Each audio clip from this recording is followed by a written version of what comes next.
Greetings, everyone. My name is Josh Gilliland, and I'm one of the founding attorneys of the Legal Geeks. With me is Steve Chu, and ironically, we're both wearing Imperial-inspired T-shirts with different, hardware that the Empire used. And we're going to talk about the Bad Batch and a lot of Star Wars tonight because we've had some Star Wars fun. Since we just went live, let me just retweet to tell the world that we are live right now. And that way we can nerd out and have a good time discussing Star Wars, because Star Wars does make the world a better place. So let's just hit copy and then tweet. All right. With that, the die has been cast. So, everyone, weren't on last Saturday because it was Memorial Day weekend, and I was in Lake Tahoe. Thomas was on vacation, still is on vacation. And Steve, what did you and your family get to do over Memorial Day weekend?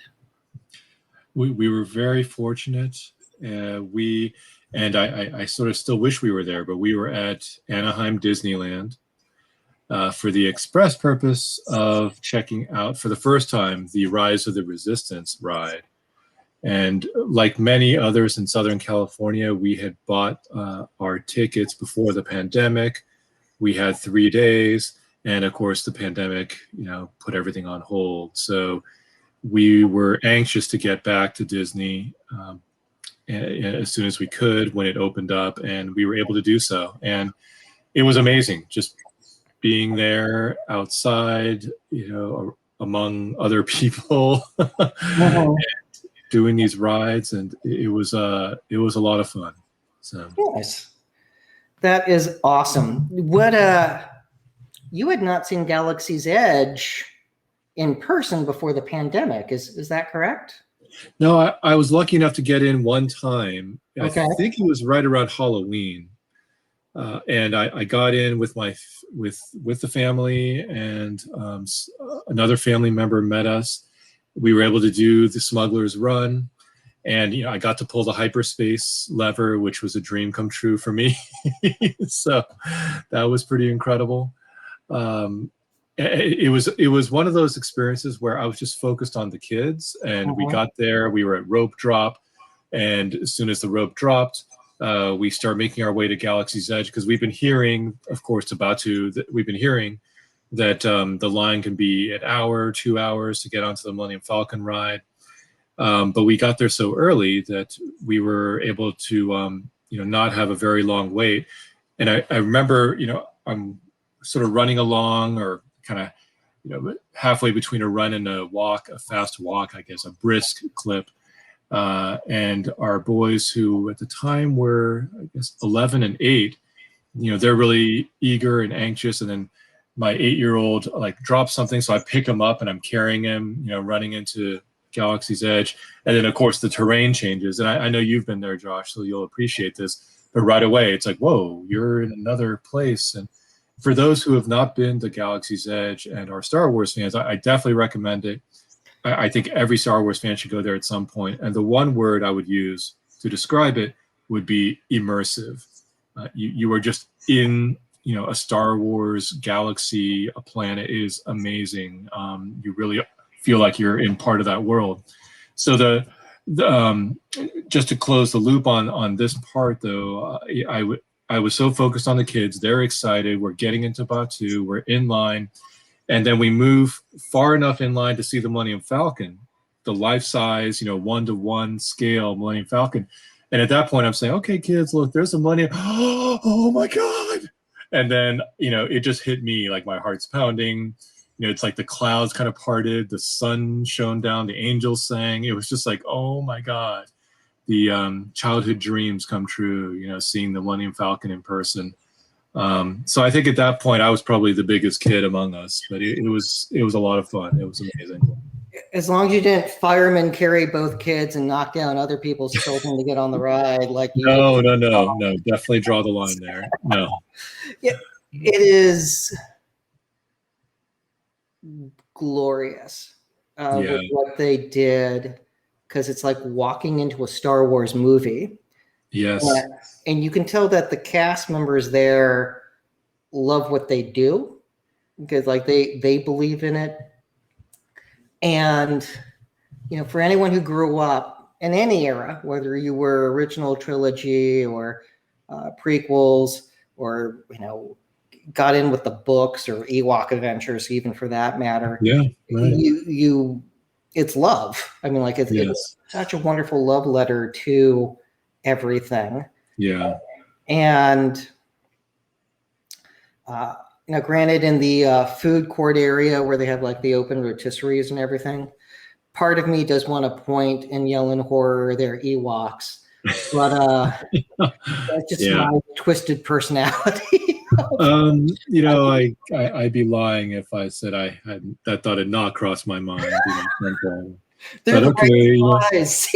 Perhaps this is where they roast the Star Wars creatures that we don't really care about, perhaps, or that have annoyed us at one point in time. Lizard monkeys on a stick. I mean, there's a lot that could be done. Salacious crumb, there's many things could happen. So you did. And if I could do a little show and tell, before we started recording, I did show this, and obviously for people listening, you can't see it, but we did pick this up, the Lego Star Wars Ultimate Collector Series A-Wing fighter. And I love the A-Wing, from its appearance in Return of the Jedi. And this thing is just massive. But what really sold me on getting it, and I am just a victim of marketing, I guess, but there's a life-size A-Wing near the Resistance base. We got there early enough that there was hardly anyone around. I was able to take pictures, and my boys were right next to it. Okay. And it clicked for me, and I thought, that is awesome. I've been meaning to get a new toy of that. And then we find ourselves at the Lego store later, and I see this, and of course, I just cannot leave without this massive UCS A-Wing. So there we go. I've always been impressed by the A-Wing because it's the only one from the original era that looks like the rules of aerodynamics apply to it. Yes. That atmospheric flight, it has a kind of a lifting body design to it. Yeah. So it'd be like Dinosaur, the beginning of the $6 Million Man, that which again was ultimately used on the space shuttle, of being able to glide in. That looks like it could actually glide. Like you're not going to glide an X-Wing or a Y-Wing. I mean, maybe an X-Wing, but a Y-Wing would fly like a brick without power. Right. And the B-Wing maybe, but it's not balanced, so I think that would tumble. In space, it doesn't matter because there's no resistance. You don't have the four factors of flight when you're in space. You do in an atmosphere, and that's why I think the A-Wing is the only thing that would actually glide, and you could actually try to dead stick land it. Right. So, but that's just me, and it's a beautiful, beautiful Lego set. How long did it take you to do that? So this was a 4-hour team build with my 9-year-old and I. Okay. So we got it done faster than I had expected. Definitely, I thought this would take maybe a couple of weeks with a few hours here and there, but we just decided let's go for it. We wanted to get it done, and we got it done in one day. So, yeah, I absolutely love it. There's so many fun facts about the A-Wing. I won't go into all of them, but I'll drop just a few quick ones here. So the A-Wing, as I recall, was never actually released in the original Kenner line. It was released in Droids packaging. And so it came out later, and it was available, but it was in Droids packaging. And so it is one of the more desirable and more difficult to find toys, actually. It has been reissued many times. I've seen the Droids packaging for the A-Wing, and it's very cool. I always thought, I think as a kid, I saw the A-Wing, and we've got the X-wing, the Y-wing. The X-wing, you can understand why it looks like an X because the S-foils, the Y-wing shaped like a Y. The A-wing, you look at it and okay, you can see an A in there probably, but the B-wing made no sense to me. I thought that should be a T-wing, right? I learned later, recently, that 2 new starfighters were going to be made for Return of the Jedi, and so they just called the 2 designs A and B. Okay. Without regard for their shape, because at the time they just needed a placeholder, and the name just stuck. So A-wing, B-wing, there you go. It makes sense, and they are lovely. Yeah, in my childhood, I had the Y-wing. My brother had the X-wing. He also got the B-wing. We shared the Falcon. Awesome. I had 2 different TIE fighters at different times. So I had Vader's, Nice. and the spoil eventually broke off. That was a problem, even though I tried gluing it back together. No. And then I did have just a standard TIE fighter. And it's just, and I also had Slave One. And so, wow, you had a lot. Yeah, well, our grandmother spoiled us horribly at Christmas, or we were very easy to shop for. That's the other way to look at it. Yeah. I must thank you. You sent me a wonderful gift of a holocron. Oh yeah. And I recorded it. I'll post it to our Instagram and other social media. But I mean the fact that they can speak. I put the Kenobi crystal in it. And you squeeze the sides, and you can just get a pulsating with power, right? Yes, there's the blue crystals in it. Remember, the Force will be with you, always. So we don't need to listen to all of them, but that's amazing technology. Well, I could listen to all of them. I'd be happy. It's like, wow, there's Alec Guinness, and the green is Yoda. And I think there are different styles of the different colors. Okay. So at least that's what it sounds like, because I saw a guide that shows the different shapes. Oh. So I don't know if that means you can get a green one and get Luke's voice that plays out of it. And but the white one is Ahsoka.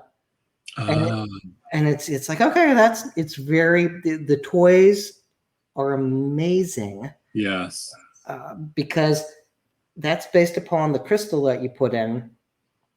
And there's a reader in there that identifies the sound files to play. That's amazing. Yes. That is phenomenal tech for nerds. Yes. who read this. The other news that we can share is there's a group of us going to Star Wars Celebration. We got our tickets. Fun story with buying tickets from the ill-fated 2020 expedition that didn't happen because of COVID and is now pushed to 2022 with I was the one to get in first. So I ended up getting tickets for several of us. And you were in the Grand Canyon, and I there was no way I was going to get tickets, and I could not change my trip. So yeah, so I while you were exploring the Grand Canyon, we were texting, and I was able to get your tickets. Many thanks. Yeah, well, it was the right thing to do, and you took care. I was enthralled in preparing for a hearing, and you took care of the hotel accommodations this week when that went on. So we all have tickets, and we are we'll have places to stay, more importantly, when we're there. So yay, teamwork. Yeah. There'll be a couple live events before then that I am excited about, but it felt good to have something to look forward to that will be in person. As much as I love doing, the video podcast or our Zoom calls where we are able to get together, because that maintains social connections. It'll be fun to actually have something where we're in person and able to see people and go buy kyber crystals or whatever, or hopefully we'll have a panel there. Yeah. And I started my wish list for panel submissions. For you, how do you feel about Celebration 2022? I'm super excited. I've never actually been to Star Wars Celebration. Something's always come up to prevent me from going. I've gone to many of the brand-specific conventions before. I've been to the Transformers convention, BotCon, several times. I've been to the G.I. Joe convention, JoeCon. That's a lot of fun. I've been to PowerCon, the He-Man convention as well. You can tell I'm a huge 80s, toy guy. Star Wars and San Diego Comic-Con is the annual highlight for us. So I'm anxiously awaiting the return of San Diego Comic-Con in person. But I was talking to many friends of mine this week when making the hotel reservations for Celebration. And one of them pointed out that among all of the conventions out there, he said Star Wars Celebration is the only one that, in his opinion, rivals San Diego Comic-Con for its sheer breadth, scope, level of activities. He said it's just absolutely amazing. So I'm really, really super excited for it. It's a year away and I'm already thinking about it. So like you said, I don't know that I could agree with you more, Josh. It's wonderful to have things to look forward to and to have things coming back. It's been a challenging time for sure. And it's peculiar because I'm okay in a crisis. So being able to go, there's a global pandemic, nearly 600,000 people have died. I'm okay waiting. I'm okay waiting for vaccines to get rolled out, which we've now done. And we are so close to being able to get to 70%. And I hope we can cross that finish line soon, because then we can, have a greater level of comfort in being able to keep people safe. So I'm okay with that crisis mode of being able to go. I go to the office and I come home, and close by family member who are vaccinated, I'm fine visiting with them. But the idea of oh wow, I could have other lawyer friends come over and we could record in person, or have pizza and watch Loki or Kenobi or anything else on Disney Plus that nerds like us love. Yeah, that is very enticing. It's oh, nature's healing, as our mutual friend Stephen Tolifield said about the hotel sales. yeah. This will be so much fun when we get there. So I think that there are many things that speaking for myself, perhaps I took for granted prior to the pandemic that hopefully I will never take for granted again. And just being with people, friends, loved ones that we have not seen for so long, that it means a lot. Yeah. And, it's radically different than, say, going through a war or an economic depression. It's a different type of crisis. And, it's not like we're all hiding in bunkers, but at times it felt like that. Yeah. Can't go out and go anywhere, have groceries delivered, and and everyone's over webcam. It's a very different experience. Yes. And we're not quite out of it yet, but soon we will be. So yeah. Well, that said, let's talk about the other thing that we're grateful for, and that's having Star Wars on TV. Yes. And we got 2 Bad Batch episodes to talk about: Rampage and Decommissioned. Yes. And so let's, we shouldn't have to say this. Slavery is wrong. And, Rampage deals with slavers, and we've seen them before in the Clone Wars. And we have Omega learning what slavery is, and her going, that doesn't seem right. And also being oblivious to the fact that the clones fall into an odd category of neither free nor slave. Yeah. And they've addressed this before in the Clone Wars, which is a great way to help kids understand the horrors of what this is. But again, they breach it again. We also see that the Bad Batch is getting better at being my four dads. Yes. So that's good, and that continues in Decommissioned. And but despite the fact we see them better at being dads in both episodes, there's a child in a bar. I'm gonna go out on a limb here. You've never taken either of your boys to a bar, so that's yeah. nope. No. That would be that'd be correct. I mean, we've gone to the restaurants that have served alcohol, but never. Neither of your children have seen a dive bar. I did not see my first dive bar until law school. So that's, and you know what? I haven't seen one since. So that's, but they're in a dive bar in order to get work. Yep. Or do target practice. And let's break that down of children don't belong in bars. So we do have ordinances about that. You got to be 21 to enter a bar. Maybe a food serve, you can, it's a restaurant at that point. But it looks like there's a few health code violations going on at Sid's.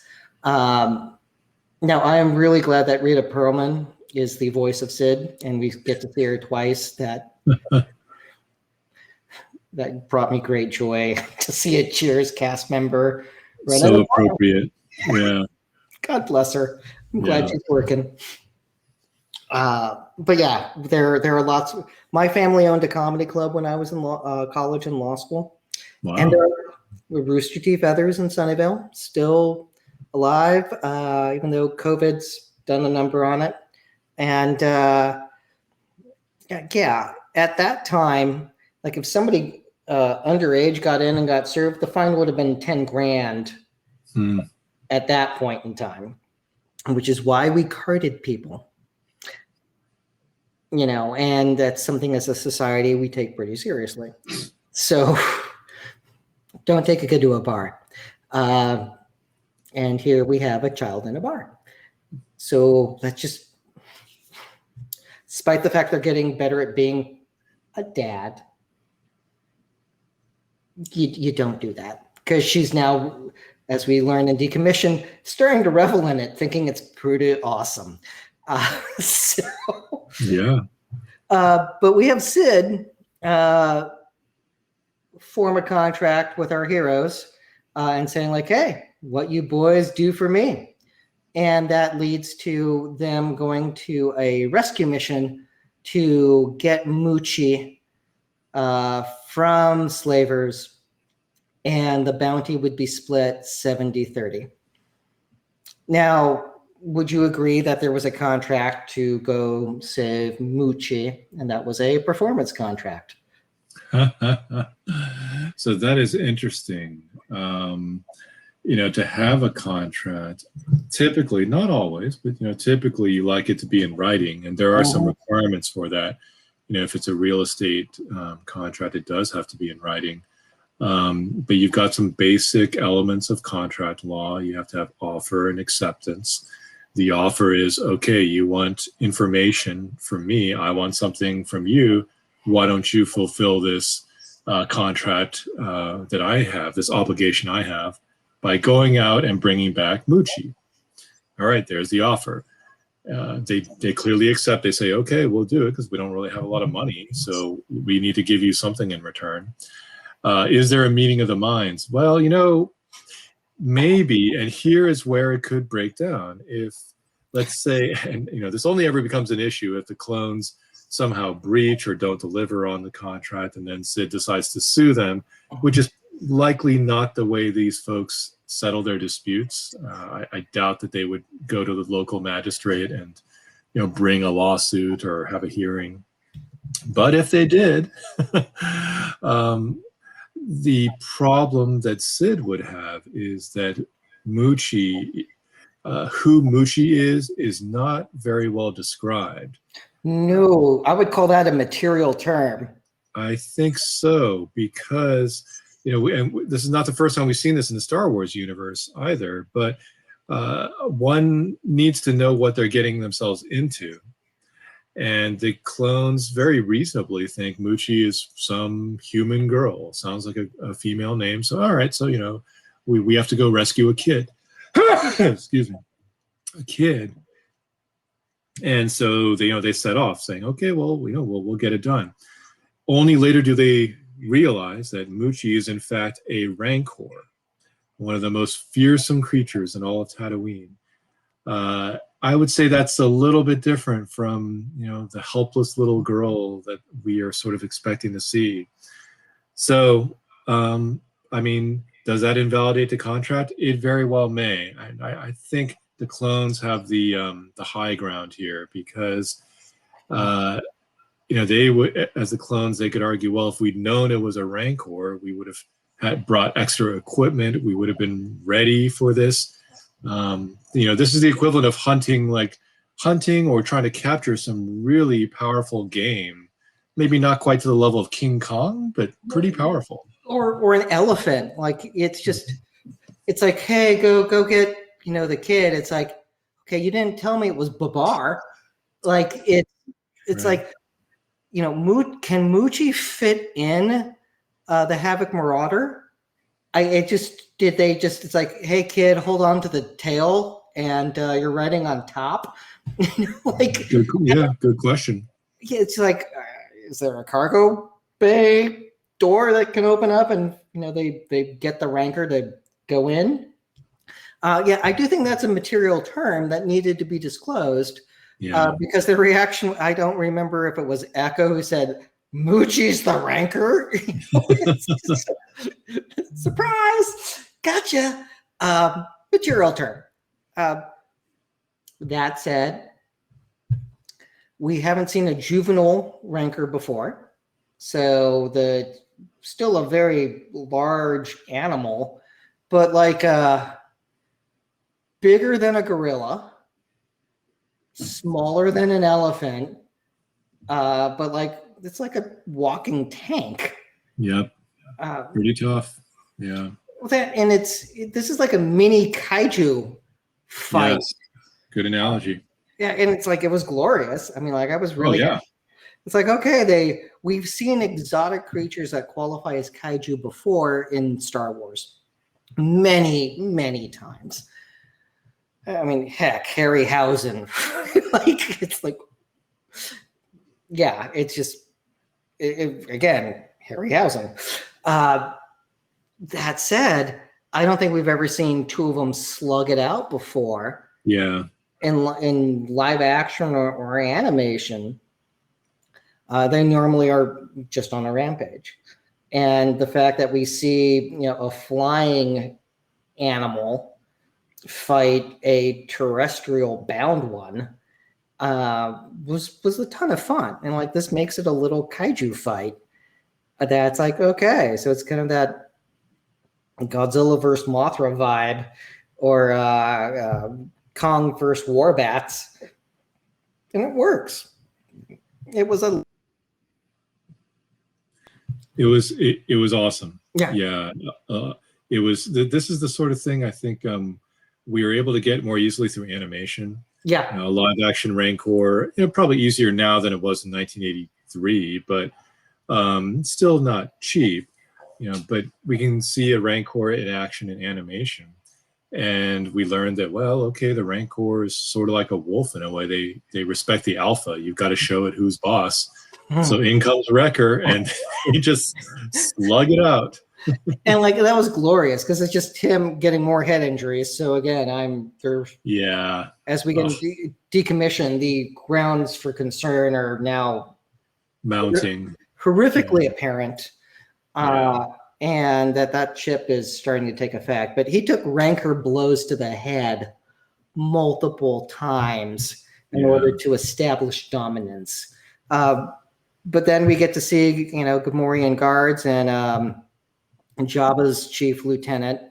And it's like, okay, yeah, it's like this is in effect a contract case with a material term not being disclosed, and they still perform.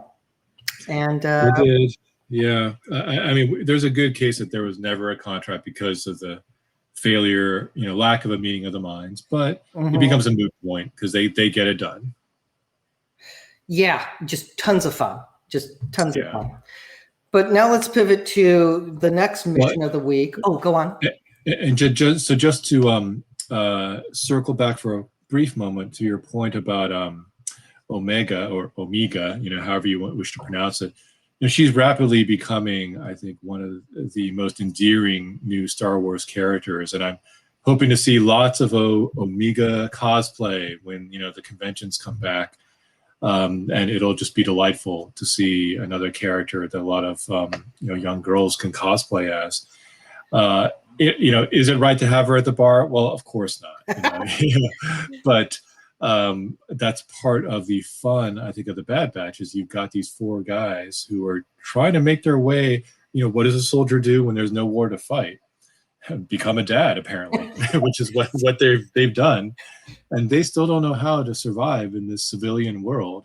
I think we posited on an earlier episode. We kind of said, hey, well, these guys could just become like the Star Wars A-Team, right? Like soldiers of fortune. Hey, I mean, they can definitely bail people out and help people out if they need a commando squad. And we see them kind of going in that direction, right now, perhaps. So, should Omega be in the bar? Well, no, but I think we are in one of those desperate times, call for desperate measures type of thing. And another thing that makes Omega so endearing is that she's smart and she's the one who figures out who Sid is. And she's repeatedly showing that she's wise beyond her years, and we're getting glimpses of her potential, but we still don't know what her clone kind of power is, if you will. As we know, Hunter has increased senses. Wrecker is very strong. Tech is super smart. Crosshair has outstanding vision. So what does Omega have? We don't know yet. But we've guessed that maybe she's a Jedi, and that would be phenomenal. I think we only have 1 episode left, in fact, don't we? Or is it 2? I'm not sure. I thought it was like 16. Is it? Yeah. Oh, okay. So we're almost at the middle. And, okay, great.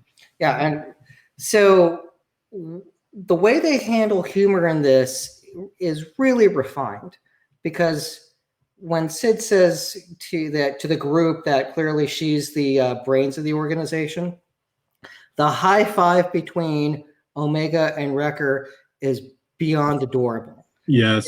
And it's subtle. It just happens. Nothing else is said, and they move on. It's like great use of humor that just happens. It's like, nice. And we see another spin on that in Decommissioned with tactical use of humor. Yes. And that's and it's actually at least twice in this one where we have switching into Decommissioned. You get the sisters from the Clone Wars, Raja and Tally, or I'm wrong. I need to look it up. But when one of them says like, "Is there an echo?" An echo pops up. That's brilliant. Yeah. It was just like, It's just, I was laughing. yeah, it was just like that's exceptional. And That was great. and it works with sisters saying that, and because with the, like we've seen them before, we know how they interact, and, again, the sibling rivalry that happens. Very well done. Yes. Yeah. And then, as they're saying goodbye, one of them saying like, hey, that's a really seedy part of town. And Omega saying like, yeah, it's great. It's like, well done, guys. She's gonna grow up very differently from many other kids. But the story dynamics are outstanding. I mean, the storytelling potential is just terrific because you have all these new dynamics. We have a squad of crack commandos, some of the best out there. They're good enough to turn the tide of battles all by themselves. And again, the war's over. So what do they do now?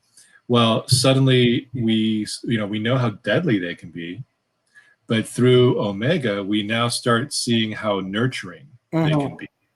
And that is very humanizing, in many ways. And it makes it just very easy to cheer both for them. We already liked the Bad Batch, but also to really cheer for Omega. One of the analogies I've used is Arya Stark from Game of Thrones.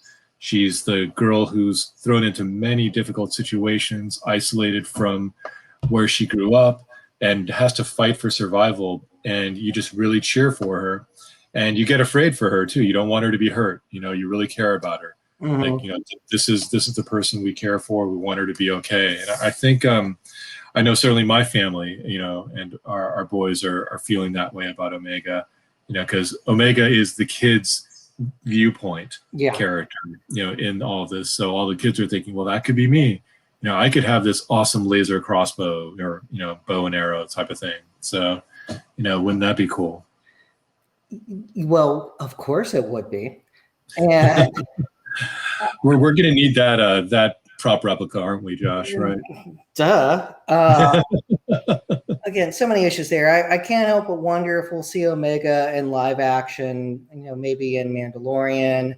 Oh, great point. Or Ahsoka, because, with Dave Filoni now having the new job title that he does, and him being really good at connecting dots, I wouldn't be surprised if he has a game plan, because he seems to be one of those guys that actually plans.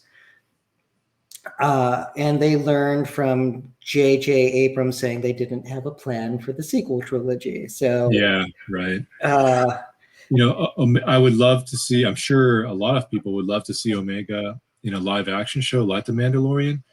But, we'd have to do the math, right? Because right now, Order 66 has just happened. It would be basically 30 years later. About that. So Omega is going to be, close to 40 maybe? Late 30s maybe? Probably late 40s.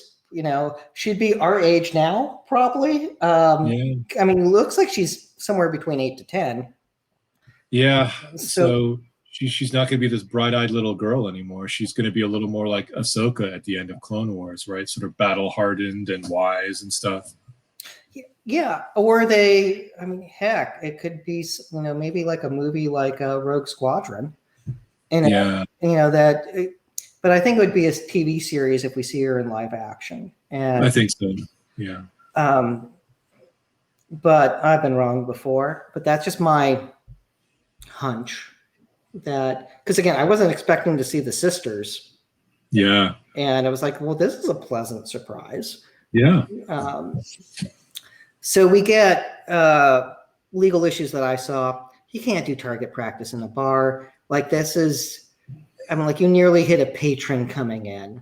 So it's like, it's reckless. Like, this is not okay. There's got to be another place where they could do target practice when they're not shooting at an arcade game, even though there seems to be irony in that. Josh, you and I are both former scouts, still involved in scouting. We've been on archery ranges. You have a range master who gets to give the command that, all right, the range is hot, okay, or all right, that's it, shooting's over. there's so many safety rules that people have to follow in order to be able to shoot a bow and arrow. Mm-hmm. But apparently not at Sid's. So I took archery in college, and which was fun. But again, it's just like you got rules, and again, you're seeing Echo trying to give fatherly advice on how to fire the arrow. Is like he was doing that well. Yeah. Other than being in a bar with people in it. So, yeah. And what happens, we get the introduction to the episode, and it's very effective. We just see a patron walking and then entering the bar and almost getting hit by this laser bolt. And then, that's how we know, oh, Omega's practicing with her new toy or weapon, But what if that patron actually got hit and lost a limb or lost their lives? Then what? Lost their life. I mean, Omega's on the hook here. That or Sid is because she's the property owner, right? And as a business invitee, that patron was owed a high duty of care to not get shot because you don't have a firing range in a bar. So I would go after Sid because let's face it, Omega is judgment proof at this point in time. She's not going to have money, and the law recognizes that kids don't have a lot of personal responsibility. So the responsibility for children is passed on to their adult supervisor or guardian. So the Bad Batch, who also don't have a lot of money, and then the restaurant owner who allows, Omega to be target practicing on the premises, Sid. So I think you're absolutely right. I mean, Sid would be the deep pocket and would be the person that people go after. Yeah, it's not smart. Great scene, but you don't have a back area. Like you can. Yeah. I understand for storytelling purposes. It's like we're going to fly out to the middle of nowhere so we can have some target practice in private. Like I get that, but they're hanging out in a bar waiting for Sid to give them work, and then they play hard to get with negotiations. And we have offer acceptance, which is go break into a factory on Corellia to steal a tactical droid, which again is a homage to Battlestar Galactica, which is just a little way to like stick a knife in them and twist it for all the giant copyright lawsuits that happened because of the 1978 BSG and the fact that Clone Wars basically had a little payback with basically making the tactical droids sound like Cylons. There's a lot to unpack there. There's a lot to unpack there from the really complicated lawsuits that happened because Lucas sued and those opinions are very interesting because like they actually have drawing, like the artwork of this is Vader, this is a Cylon, and to look at them and it's they compare the cantina scene to and the music that's playing there to the bar scene where they're on an alien planet with exotic creatures in the bar. So again, it's fascinating. But again, just whenever I see a tactical droid, I think of that lawsuit. And it's just that was intentional. Like you can't say that was just an accident. Have them sound exactly like a Cylon. By your command. Yeah. Exactly. So, and they, I will say that I am a huge Battlestar Galactica fan. I love the 1978 series. That was must-see television for me growing up in our household. I even tried recording the theme song with our 1970s, stereo technology. I tried to build my own Battlestar Galactica and Viper out of Legos, with limited success. And I'm looking at my Battlestar Galactica cruiser and Viper, as we speak. I absolutely love the series.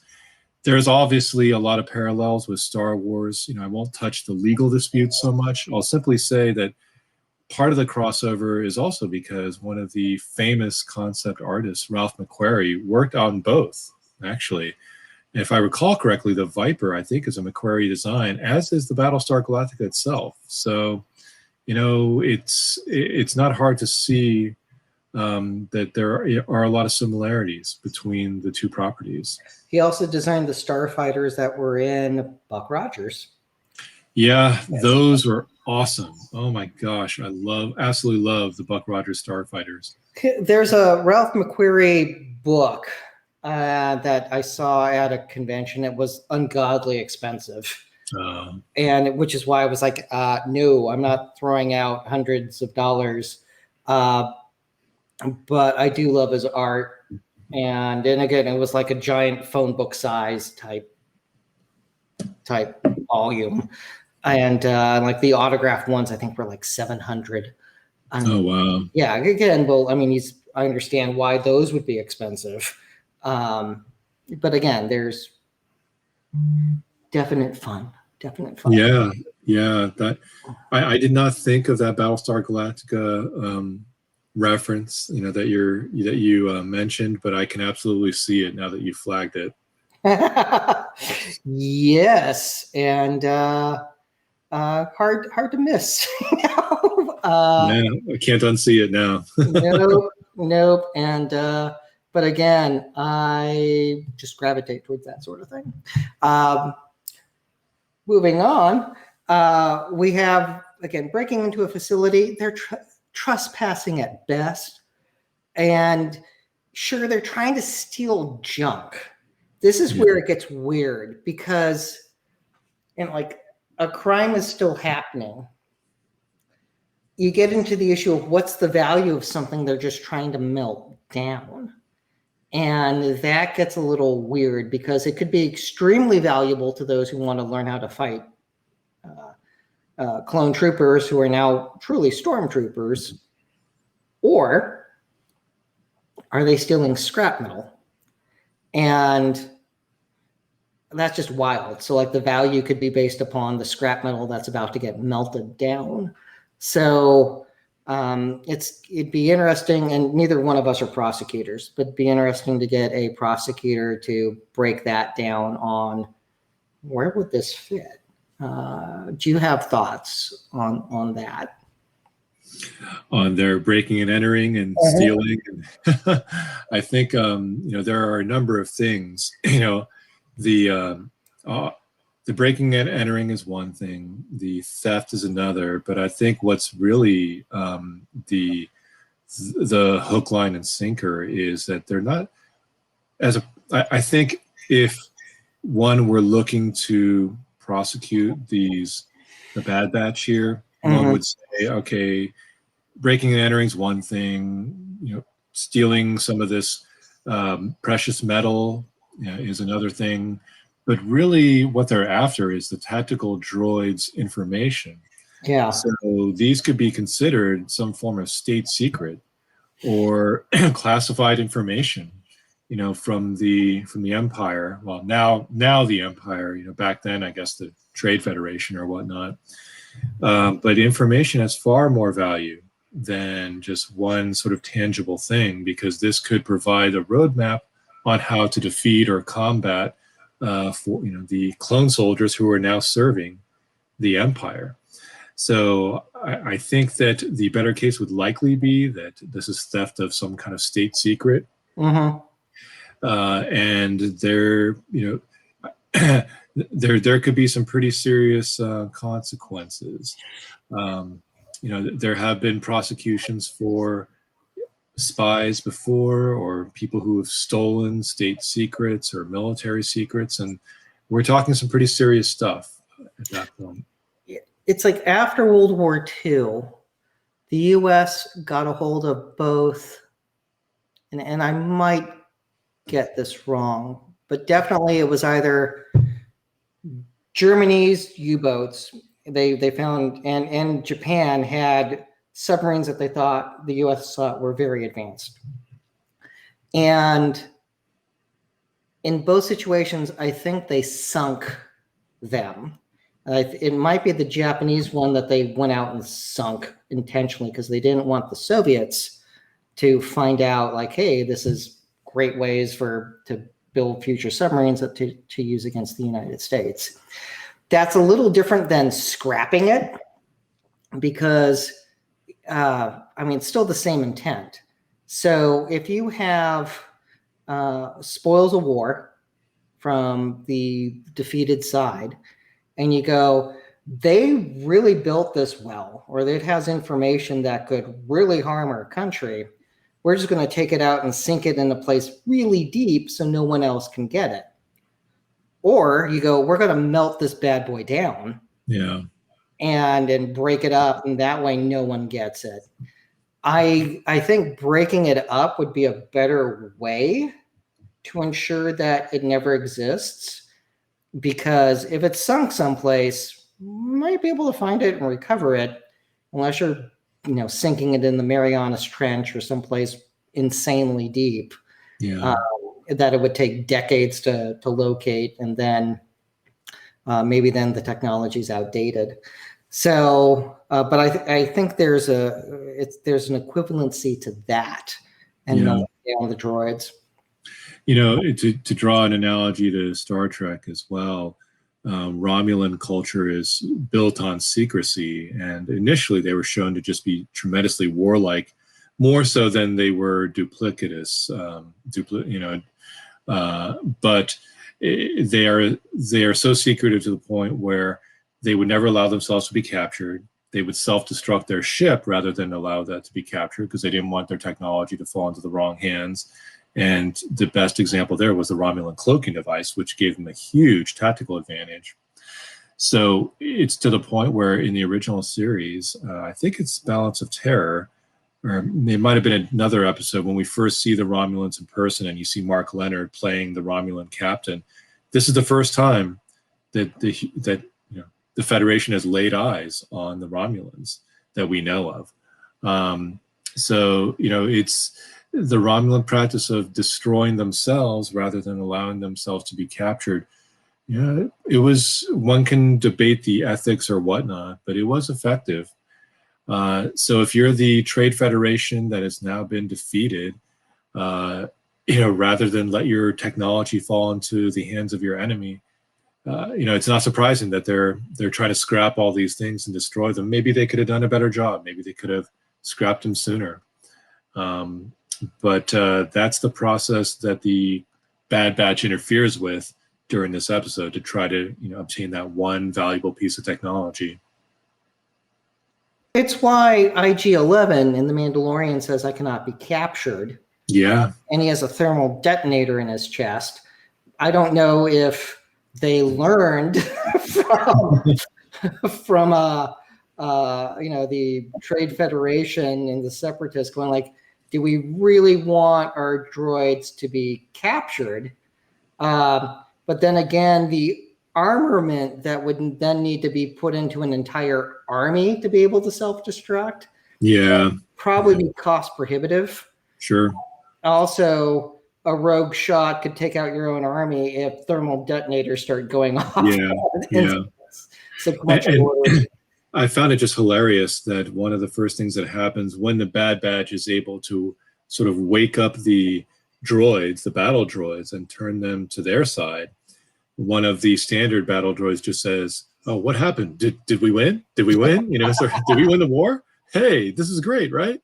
Without realizing what happened. It's like waking up from a long sleep. It's sort of like Rip Van Winkle, right? Like, hey, okay, what happened? Well, it also raises this weird question of, are the droids POWs and you're executing them? Yeah. Good point. Yeah. Because that did make me uncomfortable. It's like, oh no, like if they were mindless automatons that just were on a killing spree, okay, I see melting those down. But the fact that there's personalities to them and they're like, hey, did we win? Oh no, those poor guys that are now getting, it's like, now we're going to melt you down, and God knows we melted down a bunch of your brothers earlier today. It's like, what? Because you're not supposed to just execute POWs. Right. There are some very disturbing overtones, if I may here. But as we've been talking about slavery and, of course, the disturbing implications thereof. But if you compare the Republic and the Trade Federation, or the Separatists, I guess, the Republic and the Separatists, both sides are employing mass armies that are comprised of beings who have been created solely for the purpose of war. On the Separatist side, they've got these battle droids. And I think one reason why we have the villains, quote unquote, in Star Wars use these droids is because they can be sort of killed and you don't feel as bad, perhaps. But you have all these droids. And as you pointed out, some of them certainly have some sentience and some self-awareness. So are they alive? And if so, aren't they entitled to rights? And there are some going back to Star Trek, Measure of a Man, right? Is Data a person? There are some real issues there. And then if we kind of flip the mirror and look the other way at the clones, we've talked about this too. They are bred solely for war to be these soldiers, and yet they clearly have sentience. They're self-aware to the point where some of them desert. They think for themselves. Don't they have rights also? And in some ways, these clones and droids, as often is the case, have more in common than either side would probably care to admit. Well, the idea of a disposable army is inherently wrong, because the idea of, well, we're done now, we don't need you anymore. It's very easy to just shut down the droids and melt them down, or you put them into mothballs and you activate them when you need them. No one's talked about deactivating clones. Not yet. Anyways. Not yet. That may be coming. Yeah, it's like, that's super creepy and uncomfortable, because the concept of disposable armies makes war easier to fight, which means you're more willing to get into a war because the consequences don't hit your population. It dehumanizes the entire decision process. Yeah. It is so fundamentally wrong, and we've gotten into this issue before, but it's very, if you don't have anything on the line, and it's now like a game of chess or a sports match, you're more willing to get into it. And in the area of clones, you were literally getting people slaughtered. And in the area of droids, you're getting into this complex issue of, is that alive? Yeah. And are we exploiting it as such? So very, very hard questions. The other issue to touch upon is, are at least our heroes use their blasters on stun, so they're not murdering people, and that's awesome. Yeah, notice that. Really hard to cheer for someone's like if they go in and they start shooting people. Yeah, no. So I'm glad they don't. And we do get, but there's no stun for the police droids. So yeah. They're droids, so that's less bad. And apparently these droids don't seem to have personalities. They seem more like automatons. Yeah. That they're just programmed to go do policing. And, by the time we see Corellia again in Solo, I don't think we really see much of those. No. So, unless they're just relegated to specific areas. And we didn't have much time on Corellia, which was good creative choices. If you've seen the extended material on the Solo Blu-ray, there was more time there that would have been, it would have been a bigger part of the story. And it's why you edit. So as opposed to, we'll make it long and drawn out. So anywho, there is then the issue of activating the battle droids, who then are fighting police droids. Yeah. if they're just targeted to the police droids, this doesn't seem like reckless conduct of releasing an army into a civilian area. Because I was like, are they, if they're just fighting the cop droids, that's less bad because they're not going out and, you know, just committing war crimes of, we'll just go shoot up this neighborhood. But you now have a bunch of droids fighting police droids, and that's just problematic on so many levels. So at the end, we see a hologram that's just of a person's shoulder. Do you want to take guesses on who that could be? Yeah, okay. Just so right before we get there, you know, on your point about activating the droid army, you know, that really just piggybacks off of our prior issue. You know, are you waking up these sentient beings again and forcing them to your will? And if so, how are you any better than the people who used them originally? You know, there are definitely a lot of moral gray areas here. And, you know, we've got some exigency because the Bad Batch is outgunned. They're probably not going to make it out of there alive unless they resort to some of these tactics. So in that sense, I guess, you know, you could say, well, it's us or them. Okay, perhaps it's not right, but it's the only choice we've got. And this is war, right? Mm-hmm. I mean, the war is over, you know, it is sort of the irony, but maybe for them it's not.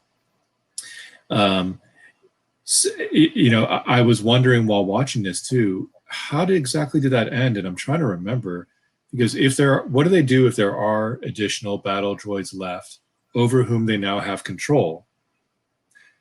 Are they just going to bring them home? Oh, hey, here's our pet battle droids, right? Yeah, they leave them and they fly away. Right, so just taking off.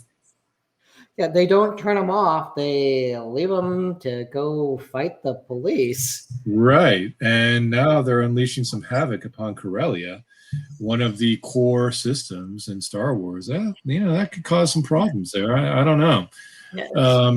You know, the funny thing is, in Star Wars, we get a lot of these huge action scenes that look just terrific. And earlier, I'm thinking of the Fennec Shand, you know, chase scene. During rush hour traffic, it appears. There's a lot of fallout there. I mean, people got hurt. There may have been some traffic. Yeah, killed a cop. Then that killed the second cop. So it's right. I mean, there's a lot of collateral damage. You know, who's being held responsible for that? You know, we love the Bad Batch. We're cheering for him, but you know what? The war's over. Got to watch out for that collateral damage. If you know, if these lawsuits come knocking, or if people come after you, they might be justified in at least being angry. Yeah, this is the first time that our guys unleash true havoc. Yeah. That, you know, okay, throwing the grenade at Fennec Shand is problematic on many levels, as we discussed.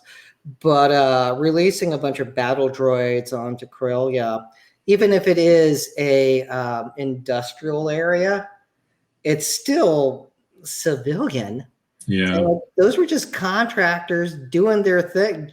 Right. There were workers there. Yeah. They were just melting down these droids. Yeah. They didn't ask to be part of any war that we know of. And suddenly, you know, the Bad Batch comes here and stuns them, knocks them out. Does the factory collapse around them? Because if so, those workers could have died. You know, we don't know. It doesn't do that. So it's not that epic. It's not like they blow it up. Yeah. But they do release a bunch of battle droids and super battle droids. So the battle droids are unarmed.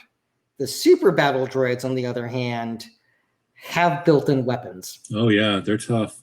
Yeah. So it's just like, ugh. There are problems with this. That said, it's like they had to get out of there. So, but again, you don't get the necessity defense for causing a crime. You know, at least with the sisters, they're working for the nascent rebellion. So like you can at least try that. You know, they're trying to fight this brand new empire that no one wanted, except for all the senators cheering for it. So good job, guys. Yeah. Anyway, well, you know, to jump to the question, who is the hologram, right? Who is on the holo communicator here? So I watched it with with my boys, and we all got excited.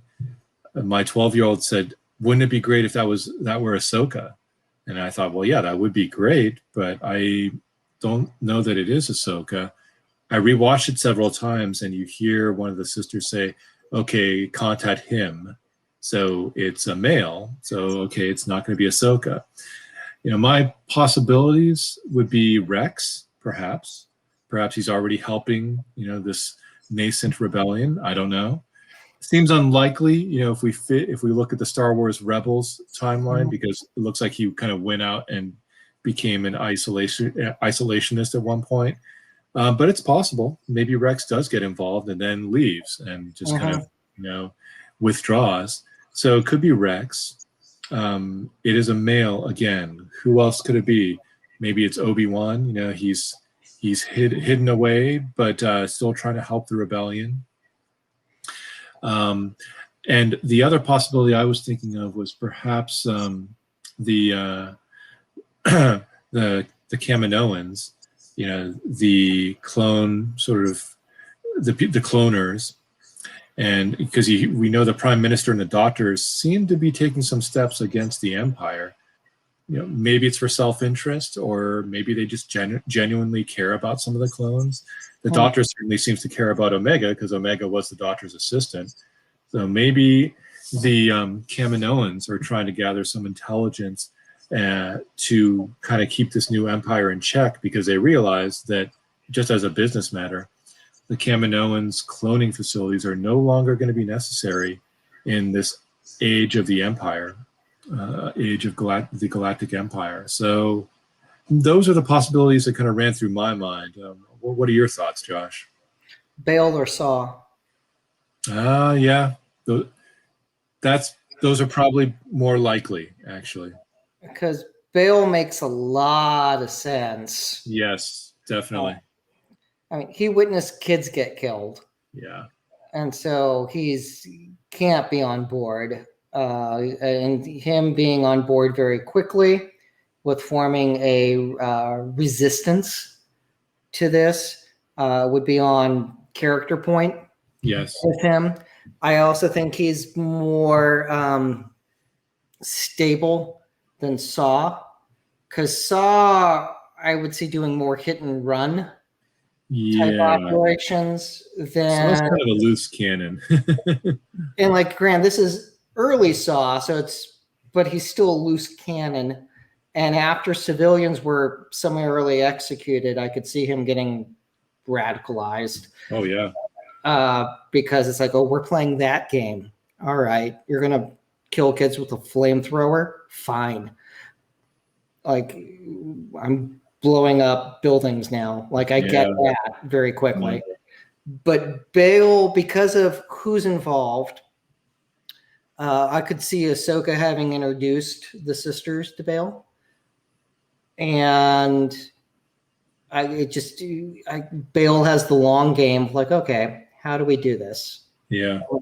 Because if your sales pitch to others to fight the brand new empire is, I know how to fight these guys, that has a higher chance of success with, let's take on this army, and I don't know what we're doing yet.